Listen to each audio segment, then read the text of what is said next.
بسم اللہ الرحمن الرحیم نحمدہ ونصلی علی رسولہ الکریم۔ بزرگان محترم، معزز میرے ساتھیوں اور موقرہ میری ماں بہنوں، جیسا کہ جلسے کا اعلان بعد نماز مغرب کا ہوا تھا، لیکن ہمارا یہ عام مزاج ہے کہ وقت کے اوپر جمع نہیں ہوتے۔ حضرت فرمایا کرتے تھے کہ جو لوگ پہلے آ جاتے ہیں وہ لوگ دین کے قدردان ہیں، بعد میں آنے والوں کے انتظار میں تاخیر نہیں کرنا چاہیے، دیر نہیں کرنا چاہیے۔ اس وقت ہمارے درمیان ایسے معزز اور بڑے علماء موجود ہیں، سچی بات یہ ہے کہ میں خود ان کی بات سننے کے لیے بے چین رہتا ہوں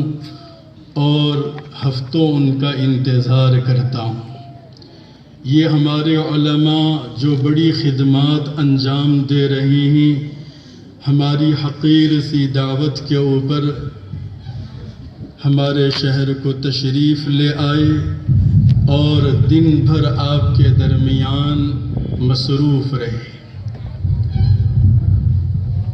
دوستوں اور بزرگوں، یہ بہت بڑا اللہ کا احسان ہے کہ ایسے دور میں، ایسے زمانے میں، جبکہ چہار طرف سے ماحول خراب سے خراب تر ہوتا جا رہا ہے، ہر اعتبار سے ہر شعبے کے اندر انحطاط اور تنزلی اور گراوٹ آتی جا رہی ہے، چاہے وہ دینی اعتبار سے دیکھیں یا دنیاوی اعتبار سے دیکھیں۔ دینی اعتبار سے اگر دیکھا جائے، عقائد کے اندر، اعمال کے اندر، اخلاق کے اندر اور اپنے ایمان کے اندر جو انحطاط اور کمزوری دن بدن بڑھتی جا رہی ہے، اور چہار طرف سے عمدن جان بوجھ کر اسلام سے، ایمان سے، اللہ کے آخری نبی سرور عالم تاجدار مدینہ سرور کونین حضرت محمد الرسول اللہ صلی اللہ علیہ وسلم کی ذات گرامی سے آپ کے غلاموں اور آپ کے چاہنے والوں کے درمیان جو دراڑ پیدا کی جا رہی ہے اور منظم سازش کی جا رہی ہے کہ امت مسلمہ کو ٹکڑیوں میں کیسے تقسیم کیا جائے، اختلافات میں ان کو کیسے منتشر کیا جائے۔ میرے دوستوں اور بھائیوں، یہ بات چھپی نہیں ہے، ہر ذی شعور انسان جانتا ہے کہ اس وقت سازشیں کس طرح سے انجام دی جا رہی ہے۔ ایسے حالات میں، ایسے ماحول کے اندر، جیسا کہ عصر کے بعد ہمارے معزز مہمان اور فاضل نوجوان حضرت مولانا ومیز احمد ندوی صاحب دامت برکاتہم نے ہم کو خصوصی طور پر توجہ دلائی کہ اہل دین کا دامن تھامنا، علماء کرام کی صحبت میں رہنا اور دینی ماحول کے اندر اپنی زندگی کو گزارنے کا اہتمام کرنا۔ میرے دوستوں اور بزرگوں، آقائے دو جہاں سرور کونین تاجدار دو عالم رحمت للعالمین صلی اللہ علیہ وسلم نے اس امت کو بانجھ نہیں بنایا، اس امت کو یتیم نہیں بنایا۔ ہر دور کے اندر ایسے اہل حق اور اللہ کے برگزیدہ بندے موجود رہیں گے جن کے دامن سے ہم وابستہ ہوں گے تو گمراہیوں اور ضلالتوں اور اندھیروں اور اللہ کی نافرمانیوں سے اپنے آپ کو بچا پائیں گے۔ آج ضرورت اسی بات کی ہے کہ ایسے دور اور ایسے ماحول کے اندر جہاں ہمارے عقائد پر ڈاکہ ڈالا جا رہا ہو اور مسلمانوں کے ایمان کے لٹیرے اور چور دنیا میں عام ہو رہے ہوں، ایسے وقت میں ان بزرگان دین اور ان علماء کرام کے دامن کو تھامنا اور ان کی رہبری حاصل کرنا اور ان کے مشورے لیتے رہنا اور اپنے آپ کو ان سے وابستہ رکھنا بہت زیادہ ضروری ہے، ورنہ میرے دوستوں اور بزرگوں یاد رکھو یہ میری اور آپ کی زندگی گزر جائے گی، لمحات ختم ہو جائیں گے اور پھر اللہ کی عدالت میں ہماری حاضری ہوگی، جہاں ہمارا ایمان اور ہمارا عقیدہ، ہمارے عمل اور ہماری معاشرت اگر درست نہیں ہوگی تو اللہ کی بارگاہ میں ہم سے سوال کیا جائے گا اور پوچھا جائے گا۔ میرے دوستوں اور بزرگوں، موت سے پہلے پہلے اپنے رب کو راضی کرنا ہے، اپنے مولا کو خوش کرنا ہے اور اپنے نبی کی روح کو سکون اور آرام پہنچانا ہے۔ جب یہ آنکھ بند ہو جائے گی اور جسم کے اوپر فالج ڈال دی جائے گی اور یہ ہاتھ پیر ہلنے کے قابل نہیں رہیں گے، عمل کے دروازے بند ہو جائیں گے، تو میرے دوستوں اور بزرگوں کچھ ہم سے نہیں ہو پائے گا۔ اسی لیے ہم کو چاہیے کہ وقت سے پہلے پہلے ہم اپنے مولا کو راضی کریں اور اپنے نبی کی روح کو خوش کرتے رہیں اور اپنے عقائد کی اصلاح کریں اور اپنے اعمال کی فکر کرتے رہیں۔ میرے دوستوں اور بزرگوں، آئے دن فتنے بارش کے کیڑوں کی طرح سے جنم لے رہے ہیں اور فتنوں کا مقابلہ کرنے والے یا تو بوڑھے ہو چکے یا پھر قبروں میں جا چکے ہیں۔ ایسے حالات کے اندر ان فتنوں سے بچنے کا واحد راستہ ایک ہی راستہ ہے کہ اہل حق علماء کرام کا دامن تھاما جائے اور اپنی اصلاح کروائی جائے۔ میرے دوستوں اور بزرگوں، جیسا کہ آپ کو بتلایا گیا ہے، منکرین حدیث کا فتنہ ہے، اہل قرآن کا فتنہ ہے، بدعات کا فتنہ ہے، اور ایسے ہی جماعت المسلمین اور شیعیت کا فتنہ ہے، اور ایسے ہی خارجی فتنے آپ دیکھیں، عیسائیت کا فتنہ ہے، اور کتنے فتنے ہیں آئے دن جنم لے رہے ہیں۔ ان بزرگوں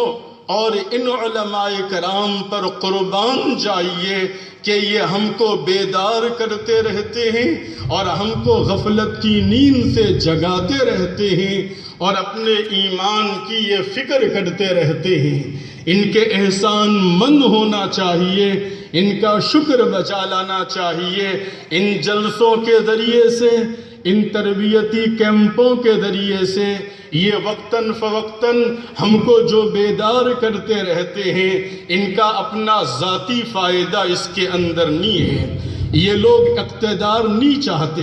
یہ لوگ آپ سے ووٹ مانگنے نہیں آئے، یہ لوگ آپ سے چندہ مانگنے نہیں آئے، یہ لوگ آپ کو اپنا بھائی سمجھتے ہیں اور اپنی ماں اور بہن سمجھتے ہیں، اور ان کے ایمان کی فکر ان کو بے چین کرتی رہتی ہے، رات کے نیند کو ختم کر دیتی ہے۔ یہ جہاں جاتے ہیں امت کے جیالوں اور امت کے جوانوں اور امت کے بزرگوں کے لیے تڑپتے رہتے ہیں اور ان کے لیے یہ تدبیریں کرتے رہتے ہیں، یہ کوششیں کرتے رہتے ہیں، یہ جلسے سجائے جاتے ہیں تاکہ یہ ہماری نبی کی امت، جس کو نبی نے قربانیوں سے سینچا ہے، جس کو نبی نے دعاؤں کے اس باغ کو ابھارا ہے، جس کو اس امت کے نبی نے فاقوں کے ساتھ میں لوگوں کے مار کھا کے، دشمنوں کی گالیاں برداشت کر کے، اپنے جسم کو زخم آلود کر کے، جس نبی نے اس امت کو کھڑا کیا اور اس امت کو بنایا ہے، یہ امت بکھر رہی ہے، یہ امت فتنوں میں مبتلا ہو رہی ہے، یہ امت اللہ کے نبی سے محبت کیا کرتی بلکہ ان کی شان میں بے ادبی کے ساتھ پیش آتی ہے۔ یہ منکرین حدیث کیا ہے؟ آج میں صاف بتلانا چاہتا ہوں، یہ اہل حدیث کا فتنہ کیا ہے، یہ غیر مقلدین کا فتنہ کیا ہے۔ میرے دوستوں اور بزرگوں، اس کی بنیادی وجہ یہ ہے کہ یہ سرکار دو عالم امام الانبیاء رحمت للعالمین سرور کونین صلی اللہ علیہ وسلم سے ویسی محبت نہیں کرتے جیسی محبت کرنے کو اللہ نے بتلایا ہے، اور 20 جگہ قرآن میں اس نبی کی عظمت کو، اس نبی کے مقام کو، اس نبی کے مرتبے کو رب تعالی نے آسمانوں سے بتلایا ہے، اور حضرت جبرائیل نے آ کر میرے اور آپ کے آقا کی بارگاہ میں اللہ کی طرف سے جو پیغام نبی کے سلسلے میں بتلایا ہے۔ یہ منکرین حدیث، یہ اہل حدیث کا فتنہ نبی سے ویسی محبت نہیں کرتا۔ یہ بنیادی وجہ ہے۔ اگر یہ نبی سے محبت کرنے والا ہوتا، یہ نبی کا عاشق ہوتا، یہ نبی پر مر مٹنے والا ہوتا، یہ نبی کے نام پر جان کے نذرانے قربان کرنے والا ہوتا، تو پھر میرے دوستوں اور بزرگوں یہ صورتحال نہ ہوتی۔ یہ مسجدوں میں ٹکڑیاں بن کر، یہ بند کمروں میں بیٹھ کر، یہ اسپیکر سامنے رکھ کر، یہ ایسے کہ جیسے ہزاروں کے مجمع میں خطاب کر رہا ہو، حالانکہ 2-4 آدمی بھی سامنے نہیں ہوتے، لیکن اس کے سی ڈی بنائے جاتے ہیں، اس کے ویڈیو بنائے جاتے ہیں اور نیٹ میں چھوڑ دیا جاتا ہے۔ یہ کیا ہے امت کے درمیان فتنہ پیدا کرنا؟ یہ کہاں تھا اہل حدیث کا فتنہ؟ نبی کو آئے ہوئے 1500 سال ہوئے۔ 1500 سال کا عرصہ کوئی معمولی عرصہ نہیں ہے۔ 15 صدیاں گزر گئیں میرے اور آپ کے نبی کو آئے ہوئے، اور سیدنا حضرت امام اعظم ابو حنیفہ رحمت اللہ علیہ کو تشریف لائے ہوئے کتنا زمانہ ہوا؟ قریباً 1300 سالہ زمانہ ہو گیا، اور دوسرے ائمہ کو آئے ہوئے 1000 سے زائد سال کا زمانہ ہو چکا، لیکن یہ اہل حدیث 10-15 سال سے کیوں جنم لیے ہوئے ہیں اور کیوں امت کے اندر انتشار پھیلا رہے ہیں؟ اور یہ 1000 سال 1200-1300 سال تک آباء و اجداد نے امت کا اتنا بڑا طبقہ حضرت امام اعظم ابو حنیفہ پر اعتماد کرتے ہوئے ہم ان کو نبی نہیں مانتے، رسول نہیں مانتے اور آسمانی فرشتہ نہیں مانتے، ہم ان کے اوپر اعتماد کرتے ہیں۔ ہم دین میں کمزور ہیں، ہم اتنا علم نہیں رکھتے، اسی لیے ہم ان کو اپنا امام اور قائد مانتے ہیں۔ جب آپ فیملی ڈاکٹر رکھتے ہو، ارے چھوٹا کاروبار شروع کرتے ہو، 5-10 ہزار کا کاروبار شروع کرتے ہو، تو اس کاروبار کے لائن والے آدمی سے جب آپ مشورہ نہیں کرتے، اس کو اچھی طرح دیکھ نہیں لیتے، آپ کاروبار نہیں کرتے، تو یہ اتنا بڑا دین براہ راست جس کو دیکھ کر قرآن پڑھنا نہیں آتا، ایک صفحہ ایک پیج قرآن کا نہیں پڑھ سکتا، وہ درس قرآن لے کر بیٹھا ہوا ہے، وہ حدیثیں ہم کو بتلانے چلا ہے، وہ بخاری شریف ہاتھ میں لے کے کھڑا ہے۔ یہ فتنے ہیں میرے دوستوں اور بزرگوں۔ میں آپ کو یہ بتلانا چاہتا ہوں، آج پیٹ میں درد کیوں شروع ہوا؟ 15 سال سے یہ پیٹ میں بے چینی کیوں شروع ہوئی؟ اور اب تک کہاں کس غار میں سو رہے تھے اور کہاں موجود تھے؟ امت کا اتنا بڑا طبقہ ائمہ کرام کو مانتا ہے، بزرگان دین کو مانتا ہے، اللہ والوں کی خانقاہوں میں جاتا ہے اور ان کی جوتیوں میں بیٹھ کر علم دین حاصل کرتا ہے۔ امت نے کبھی اعتراض نہیں کیا، لیکن یہ آج فتنہ کیسے کھڑا ہوا؟ بہرحال میرے دوستوں اور بزرگوں، بہت ڈرنے کا مقام ہے اور بہت سنبھلنے کا وقت ہے کہ یہ زندگی اللہ کی امانت ہے، یہ جوانیاں اللہ کی امانت ہے، اور یہ دنیا میں جو موقع ملا ہے اس کے بعد دوبارہ موقع نہیں دیا جائے گا۔ یہ انسان اس دنیا سے اٹھا لیا جائے گا اور اعمال کے دروازے بند کر دیے جائیں گے، پروردگار عالم کے حضور پیشی ہوگی، تو پھر رب کی عدالت کے اندر ہمارا اعمال نامہ کھولا جائے گا۔ میرے دوستوں اور بزرگوں، عقائد کی اصلاح ہو، اعمال کی اصلاح ہو، اور معاملات کی اصلاح ہو، معاشرت کی اصلاح ہو، اگر اس دنیا کے اندر انسان توبہ کر لے، اللہ سے ڈرے اور معافی مانگ لے، اپنی زندگی کو سدھار لے، پروردگار عالم بندے کو معاف کرنے تیار ہیں۔ لیکن جب موت ہو جائے گی، عمل کا دروازہ بند ہو جائے گا، اس کے بعد تو ہمارے اعمال اللہ کی عدالت میں کھولے جائیں گے۔ اللہ نے کیا ارشاد فرمایا؟ إِلَّا مَن تَابَ وَآمَنَ وَعَمِلَ عَمَلًا صَالِحًا فَأُولَئِكَ يُبَدِّلُ اللَّهُ سَيِّئَاتِهِمْ حَسَنَاتٍ۔ جو اس دنیا کے اندر ایمان لے آئے گا، اچھے کام کرتا رہے گا اور توبہ کرتا رہے گا، پروردگار عالم تمہارے گناہوں کو اور تمہارے اندھیروں کو چھانٹ دیں گے، اور سیئات کی جگہ حسنات کو تمہارے لیے لکھ دیں گے۔ میرے دوستوں اور بھائیوں، اللہ پاک نے ایک موقع دیا ہے سنبھلنے کا، سوچنے کا اور اپنی اصلاح کروانے کا۔ بندہ جو کام کرتا ہے، 4 گواہ بزرگوں نے فرمائے فوراً تیار ہو جاتے ہیں۔ ایک گواہ جسم کے اعضاء ہیں، ہم جو عمل بھی کریں گے، قرآن مجید نے کہا روز محشر ہماری زبان کو سل کر دیا جائے گا، اور یہ ہاتھ پیر بولیں گے، یہ جسم کے اعضاء بولیں گے، اليوم نختم على افواہہم وتکلمنا ایدیہم وتشہد ارجلہم بما كانوا یکسبون۔ آپ اعتراض کر سکتے ہیں کہ یہ ہاتھ پیر کیسے بولیں گے، یہ بدن کے اعضاء کیسے بولیں گے؟ جس اللہ نے اس گوشت کے لوتھڑے کو، اس زبان کے ٹکڑے کو آج بولنے کی قوت دی ہے، وہی اللہ روز محشر ہاتھ کو بولنے کی قوت دے گا، پیر کو بولنے کی قوت دے گا، بدن کے اعضاء کو بولنے کی قوت دے گا۔ میرے دوستوں اور بھائیوں، قرآن مجید نے کہا تم جو عمل کرتے ہو رات کے اندھیرے میں اور دن کے اجالے میں، لوگوں کے درمیان میں اور تنہائی میں، یومئذ تحدث اخبارها، وہ حصہ زمین کا اللہ کی بارگاہ میں گواہ بن جاتا ہے، اور روز محشر اللہ کے سامنے وہ بول پڑے گا اور گواہی دے گا۔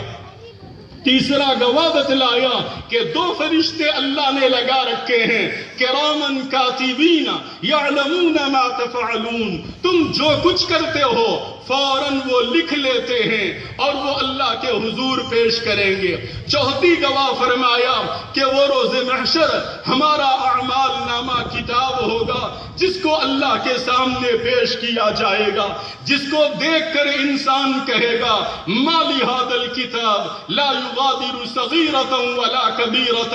الا احصاها ووجدوا ما عملوا حاضرا۔ ہائے کیسی عجیب کتاب ہے، کیسی عجیب کتاب ہے، میرے چھوٹے عمل کو نہیں چھوڑا، میرے کسی بڑے عمل کو نہیں چھوڑا، دن کے اجالے کے اعمال کو لکھ دیا اور رات کے اندھیرے کے اعمال کو لکھ دیا۔ انسان جب اعمال نامہ دیکھے گا، اپنی زبان سے یہ بول پڑے گا۔ اسی لیے میرے دوستوں اور بھائیوں، ان علماء کرام کا احسان مند رہنا چاہیے۔ یہ آپ سے کچھ نہیں چاہتے، آپ سے کچھ نہیں چاہتے، بس یہی چاہتے ہیں کہ نبی جس راستے میں ڈال کر گئے تھے، اے امت کے لوگوں، اے نبی کے چاہنے والوں، اے نبی کے پروانوں، اے نبی کا کلمہ پڑھنے والوں، نبی کے اس راستے کے اوپر آ جاؤ جس نبی نے تمہارے لیے رات دن کو قربان کر کے محنتیں کی، کوششیں کی، لوگوں کے مار کھائے اور اللہ کے حضور سر ڈال کر پوری رات روتے رہے تمہارے لیے۔ ارے اس نبی کا پورا گھرانہ جنتی تھا، آپ کے بغیر تو جنت کھولی نہیں جائے گی، دربان آپ کے اعزاز میں اٹھ کے کھڑا ہو جائے گا، اور آپ کے نواسوں کو جنت کے جوانوں کا سردار بتلایا گیا، اور آپ آپ کی بیٹی سیدہ فاطمہ کو جنت کی ماؤں کا سردار بتلایا گیا، اور آپ کے داماد حضرت علی کو آقا نے فرمایا علی تیری جنت میری جنت کے پڑوس میں ہوگی۔ آپ کا گھرانہ تو بخشے بخشایا تھا، آپ کے لیے کیا ضرورت تھی نبی کا رونا، نبی کا گڑ گڑانا، نبی کا قربانیاں دینا، نبی کی فکریں کرنا، نبی کا فاقے برداشت کرنا، نبی کا بے چین ہونا امت کے لیے، ہم فقیروں کے لیے اور قیامت تک آنے والے انسانوں کے لیے تھا۔ نبی کے وفادار بن جاؤ، نبی کے باغی بن کر مت جیو، نبی جس راستے کے اندر ڈالے ہیں اس راستے پر آؤ۔ یہ علماء کرام یہی چاہتے ہیں کہ نبی جس عقائد کو بنانے کے لیے 13 سال مکے میں مار کھاتے رہے، یہاں تک کہ مکے والوں نے اس پیغمبر اعظم کو نکلنے پر مجبور کر دیا۔ اے نبی کے پروانوں، اے نبی کے چاہنے والوں، تمہارے لیے اس نبی نے 13 سال مار کھائے، اور جس عقیدے کی بنیاد بنا کر نبی چلے گئے تھے انہی عقائد کے اندر تمہاری زندگیوں میں جھول آ گیا، تمہاری زندگیوں کے اندر کمزوری آ گئی۔ یہ علماء یہی چاہتے ہیں۔ میرے دوستوں اور بزرگوں، اللہ پاک شانہ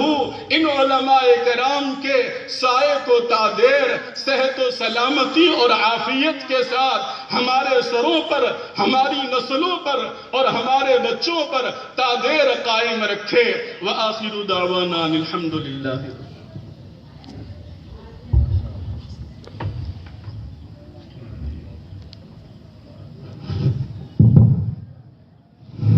جزاک اللہ۔ اگلی کارروائی آگے بڑھانے سے پہلے میں گزارش کروں